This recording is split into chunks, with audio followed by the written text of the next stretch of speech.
ಅವರು ತೋಡ್ಕೊಂಡಿರೋಂಥ ಬಾವಿಗೆ ಅವರು ಬೀಳಕ್ಕೆ ಹೊರಟಿದ್ದಾರೆ. ಇದು ಸೂಸೈಡ್.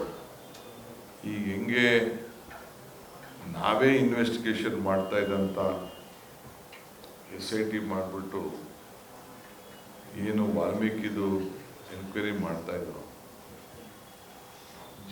ನಾವೇ ಆಫೀಸರ್ಸ್ ತಪ್ಪು ಮಾಡಿದ್ದಾರೆ ಅಂತ ಗೊತ್ತಾದ ತಕ್ಷಣ ನಾವೇ ಕೇಸ್ ರಿಜಿಸ್ಟರ್ ಮಾಡಿ SIT ಮಾಡಿ ಮಾಡ್ತಾ ಇದ್ರು.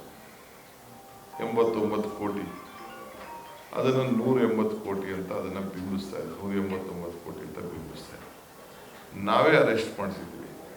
ಅವ್ರ ಪ್ರಚಾರ ತೆಗೆದುಕೊಳ್ಳಿಕ್ಕೆ ಬೇರೆ ಬೇರೆ ಏಜೆನ್ಸಿನ ಕರ್ಕೊಂಡು ಬಂದು ಮಾಡಿ ನಮ್ಮವ್ರಿಗೆಲ್ಲ ಕಿರುಕುಳ ಕೊಡಲಿಕ್ಕೆ ಪ್ರಯತ್ನ ಮಾಡ್ತಿದ್ದಾರೆ. ಅವ್ರು ಮಾಡಲಿ, ಕಾನೂನು ಪ್ರಕಾರ ಮಾಡಿದ್ವಿ.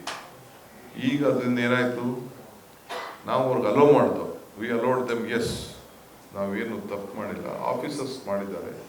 ಯಾರೇ ತಪ್ಪಿಸಿದ್ರು ಕೂಡ ಅದನ್ನು ನಾವು ಶಿಕ್ಷೆ ಮಾಡಬೇಕು ಅನ್ನೋ ದೃಷ್ಟಿಯಿಂದ ಅವ್ರಿಗೆ ಕ್ರಮ ಕೈಗೊಳ್ಳಿ ಅಂತ ಹೇಳಿ ಅಲೋ ಮಾಡ್ತಾರೆ. ಮುಖ್ಯಮಂತ್ರಿಗಳು ಉತ್ತರ ಕೊಡೋಕ್ಕೆ ಅವರು ಬಿಡದೆ ಹೋದರೆ, ನಾವು ಅವ್ರು ಮಾತಾಡ್ಬೇಕಾದ್ರೆ, ಅಶೋಕ್ ಮಾತಾಡ್ಬೇಕಾದ್ರೆ, ರವಿ ಮಾತಾಡ್ಬೇಕಾದ್ರೆ, ಇನ್ನೊಬ್ಬರು ಮಾತಾಡ್ಬೇಕಾದ್ರೆ ಫ್ರೀಯಾಗಿ ಬಿಟ್ಟಿದ್ದೀವಿ. ಬೆಳಕು ಚೆಲ್ಲಿ ಅಂತೇಳಿ ಅವ್ರದ್ದೇ ಆದಂಥ ವಿಧಾನದಲ್ಲಿ ಅವರು ಚೆಲ್ಲಿದ್ದಾರೆ, ಅದು ಬೇರೆ ವಿಚಾರ. ನಾವು ಅದೇ ರೀತಿ ನಮ್ಮ ಉತ್ತರ ಕೊಡಬೇಕಲ್ಲ, ನಮಗೆ ಬಿಡಲಿಲ್ಲ.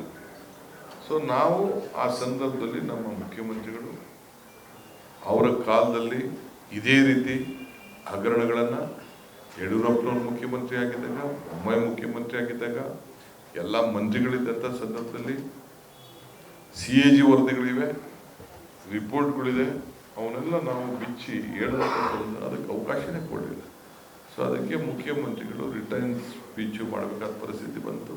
ಎಲ್ಲ ಗಮನವನ್ನು ಮಾಡ್ತಾರೆ. ಹಂಗೆ ಈ ಮೂಡಲು ಅಷ್ಟೇ, ಅವರು ಪ್ರಚಾರ, ಅವರ ಪಾರ್ಟಿ ಇಲ್ಲಿ ಅಸ್ತಿತ್ವದಲ್ಲಿ ಸುಟ್ಟೋಗ್ತಾ ಇತ್ತು ಅನ್ನೋ ದೃಷ್ಟಿಯಿಂದ ಅವರು ದಳದವರು ಇಬ್ಬರು ಒಂದಾಗ್ಕೊಳ್ಳಿ.